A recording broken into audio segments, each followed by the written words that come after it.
Efímera es la vida. Jorge Bolaño, 47 años apenas. Hoy nos ha sorprendido en la tarde del domingo 6 de abril, cuando faltaba muy poquito para su cumpleaños número 48, es decir, apenas 18 o 19 días antes de ese cumpleaños 48, Jorge Bolaño se adelanta y nos dice adiós. Ahora, un legado gigantesco como futbolista. Yo lo tuve como compañero de programa en Win Sports, en saque largo, pero más allá de la experiencia, que ahorita les contaré cómo me fue con él, de la manera más sincera, ¿no? Porque siempre dice que dicen que cuando alguien fallece, pues no hay sino palabras bonitas o condescendientes, pero en este caso, pues la verdad fue lo que a mí me tocó.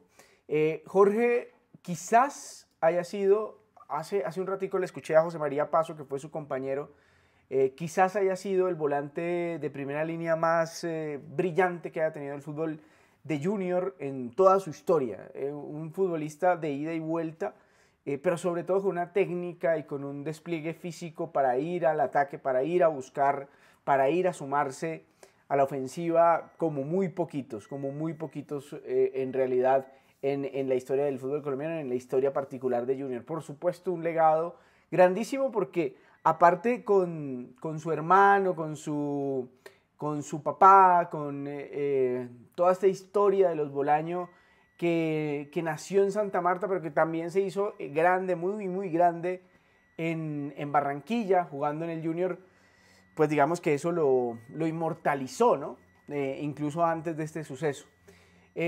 Jorge se fue muy rapidito, él me contaba que se fue muy rapidito a Italia. Él había sido el mejor jugador del Junior durante un par de temporadas y recibió un día una llamada de un asesor, de un empresario italiano, y le dijo: Jorge, te queremos aquí, te queremos en Italia. Y él no lo pensó dos veces y se fue.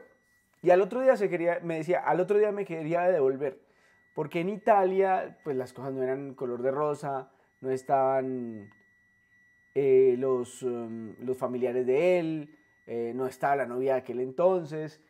Entonces era súper complicado para los jugadores de los 90 irse sin familia, irse con unas costumbres completamente distintas, sin la comunicación que hay hoy en día. Pero bueno, él la rompió. Él estando en el Parma de Italia en 1999, pues le fue muy bien. Fue un jugador que yo creo que nos hizo madrugar a muchos también, como en la época de Faustino Asprilla en ese mismo Parma. También se puede decir que el mismo Jorge Bolaño lo hizo estando en el Parma.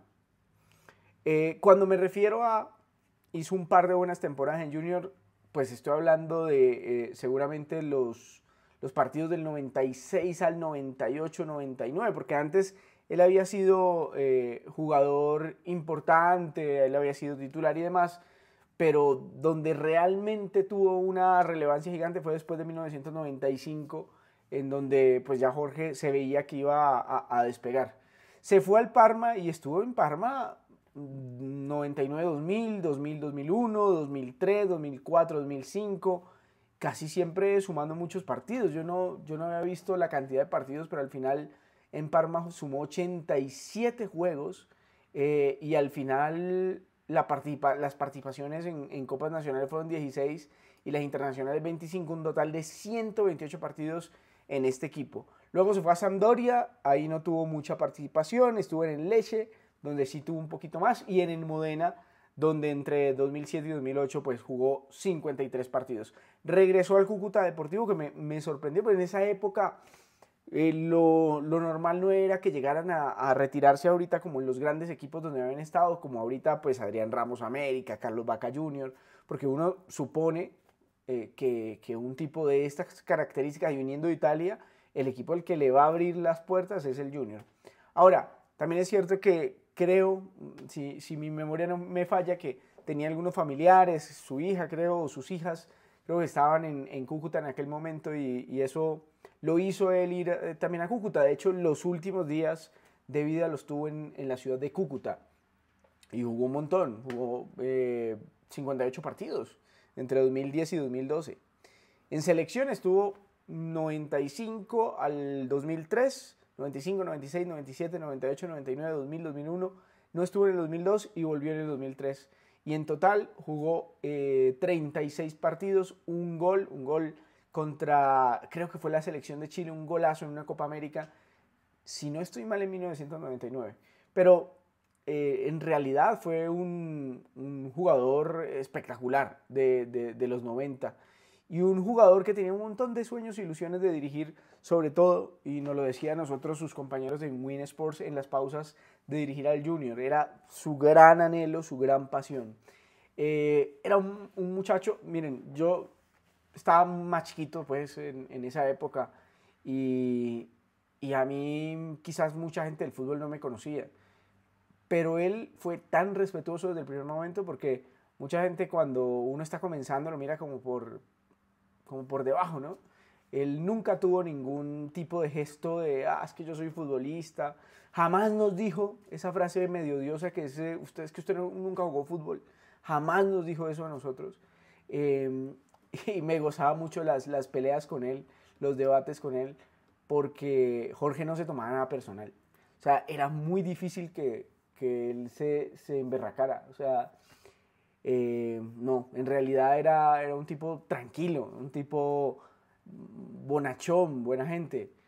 Nunca nos peleamos. Y estaba recordando 2 capítulos, vamos a ver si los puedo poner aquí. Yo sé que va a ser muy complicado por temas de derechos, no porque el canal no me lo permita, sino porque tienen máquinas un poco automáticas que están pendientes de todo lo que se suba y de los derechos de autor, pero creo que hoy valdría la pena revisar un pedacito nada más de lo que fue algún debate que tuvimos por allá, que él decía que el fútbol de antes era mucho mejor que el fútbol actual, y yo, por supuesto, siendo mucho más joven, le decía, no, el fútbol de hoy tiene a Messi, que tiene a Cristiano y no sé qué. Entonces ahí como que teníamos un debate, un intercambio.